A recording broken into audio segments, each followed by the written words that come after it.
All this week, Rwanda has commemorated the 30th anniversary of the Tutsi genocide. But have you ever wondered how it really started? It feels like, just like on October 7th in Israel, nothing happened before. And President Paul Kagame does everything to stigmatize the population. Hutu?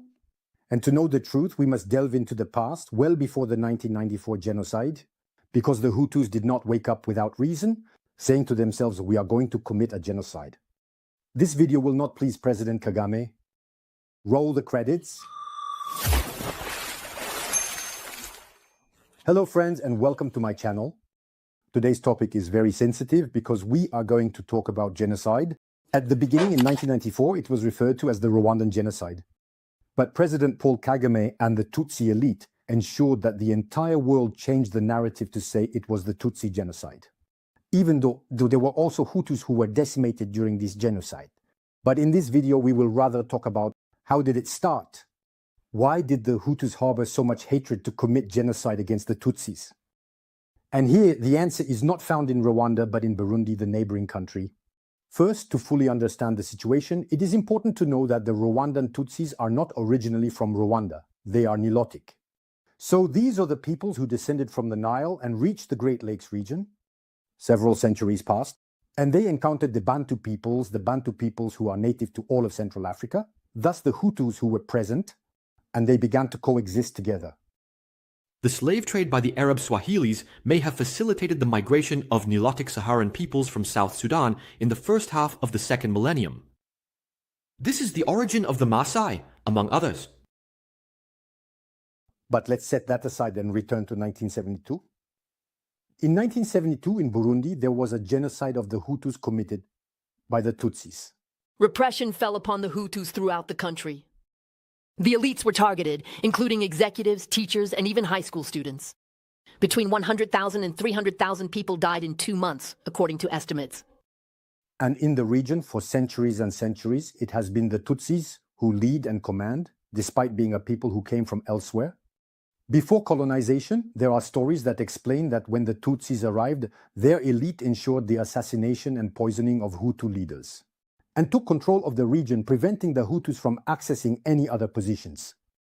And this has been the case for several centuries, and this is already the root of the problem. In April 1972, in retaliation against the Hutu armed groups, which had formed precisely against the Tutsi oligarchy, the Tutsi elite, the Tutsi government, ordered a genocide. The crime of genocide was committed against the Bavutos of Burundi in 1972-1973. It is estimated that between 200,000 and 300,000 Hutus were massacred over 3 months. But when you talk about this to the Houthi elite today, they try to disguise it by saying it was not a genocide, but an eliticide.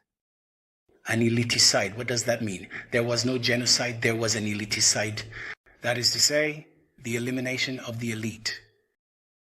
If there had been a genocide, I think those orphans from 72 would not have survived. It's the elimination of a people's elite? But since the Tutsis were a minority in Burundi, it was very difficult to directly commit a genocide. So they did it in stages, starting with an eliticide. They went to massacre the young people in universities and all the high-ranking officials.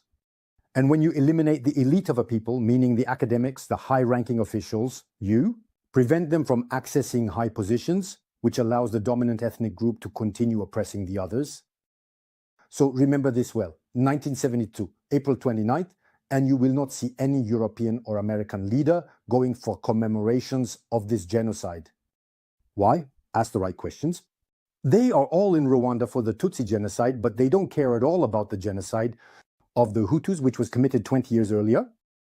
And after that genocide, the Tutsis in Burundi continued to rule the country with an iron fist, forcing the Hutus to submit.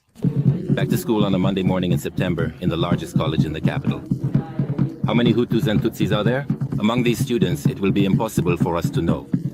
Mostly foreigners, their teachers do not want to risk expulsion and remain silent. Yet among these teachers, there are some who know. Many of their students simply disappeared because they were Hutus. What about today?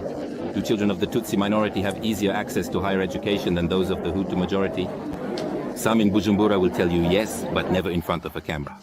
The second very important date in Burundi June 29th, 1993, the first free elections in Burundi elect a Hutu president named Melchior Dadai. Originally Hutu, he is well aware that it is necessary to unite the two ethnic groups for a prosperous Burundi. So what does he do? He appoints a woman of Tutsi origin as prime minister. The first female prime minister of Burundi. Following the presidential elections of June 1993, Marie-Claire Dadai, candidate of Ifrodebu, won the victory and became the first democratically elected president of Burundi. At his inauguration, President Dadai announced to the Burundians that he was going to organize a Burundi, a new Burundi, characterized by security for all, justice for all, freedom, and dignity for all. And believe it or not, 100 days later, on October 21st, 1993, he was assassinated by the Tutsi elite. After 3 months in office, President Melchior Dadai was assassinated. It was on October 21st, 1993, along with other heroic figures of the country. And this, despite the president's efforts to appoint a Tutsi prime minister. This was followed by a civil war where the Tutsis began killing the elite again. Hutu, our bank faced its tragedy. Massacres of populations occurred across all provinces. Notably, the president of the National Assembly, who was Hutu, was assassinated so that the Tutsi elite could regain opposition, control of the government, and further subjugate the Hutus. Meanwhile, while the Hutus were being mistreated in neighboring Rwanda, which was led by Hutus and also facing armed groups, Tutsi, one of whose leaders, Bapa, is none other than Paul Kagame. Paul Kagame, who did not grow up in Rwanda because when the Hutus took control in Rwanda, he, being from the royal family, went into exile. Then he went to receive his training in Uganda. We will talk about it in another video. Uganda, which sent him to receive his training in the United States. Paul Kagame was born in 1957 in Rwanda. At that time, the country was still under Belgian trusteeship and Rwandan society was administratively divided according to two ethnic groups, the Tutsis on one side, to which Kagame's family belongs, and the Hutus on the other. As a result of colonial administration, this division allowed for unequal treatment between the Tutsis, considered the elite of the nation, and the Hutus, who then represented 85% of Rwandans. When the Hutus took power in the early 1960s, Paul Kagame and his family, along with 350,000 other Tutsis, fled to Uganda. He grew up there and in his 20s, he enlisted in the Rwandan Patriotic Front, RPF, a political military movement of Tutsi refugees in Uganda, which notably demands their return to Rwanda. He became its leader in 1990. He returned by leading a rebellion against the Hutus in Rwanda. You see the dates, it's 1993. What happens next? In 1994, President Habyarimana, after signing a peace agreement with the Tutsi, is shot down in the open air by Kagame's soldiers. On April 6, 1994, the plane carrying Rwandan President Juvenal Habyarimana is shot down. An event that marks the starting point of the Tutsi genocide. In 3 months, 800,000 Tutsis are systematically massacred until the RPF, still led by Kagame, takes power. At that moment, what is happening in the minds of the Hutus in Rwanda? And now pay close attention to these words. I am not saying that genocide is something good. In this video, we are only explaining the why, because all this violence is not necessary.